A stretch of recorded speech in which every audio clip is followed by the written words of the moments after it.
Dumping Duke Energy. Tonight, St. Pete is taking an early step in potentially reshaping how you get your power. At the request of its own city council, St. Pete is starting the process of accepting bids for a study. It would determine feasibility of switching to a municipal electric utility. 10 Tampa Bay News reporter Andy Payton explains Duke's response tonight. Tonight, the city of St. Petersburg taking the first step towards severing its ties with Duke Energy, announcing it's now accepting bids from consulting companies to complete a study weighing the pros and cons of operating its own municipal-run electric utility.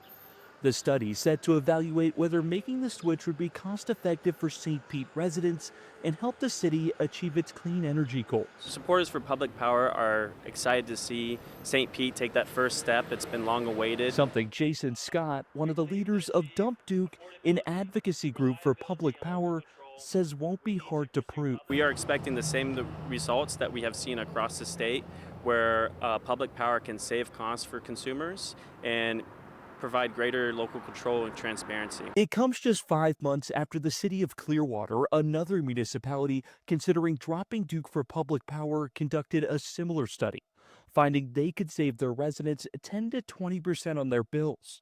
But tonight, a new report by Florida Tax Watch, a nonprofit watchdog, contradicting those claims, saying that given the cities would likely have to enter a legal battle with Duke to take over its equipment through eminent domain, the switch could end up costing taxpayers more in the long run. Late this evening, Duke Energy responding in a statement saying they remain committed to providing safe, reliable power and look forward to working with both St. Petersburg and Clearwater to renew their franchise agreements. Now, proposals from these consulting firms are due in mid-March, and the city hopes to have a selection in place by June. Reporting here outside Duke Energy's headquarters in downtown St. Pete tonight, Andy Payton, 10 Tampa Bay News.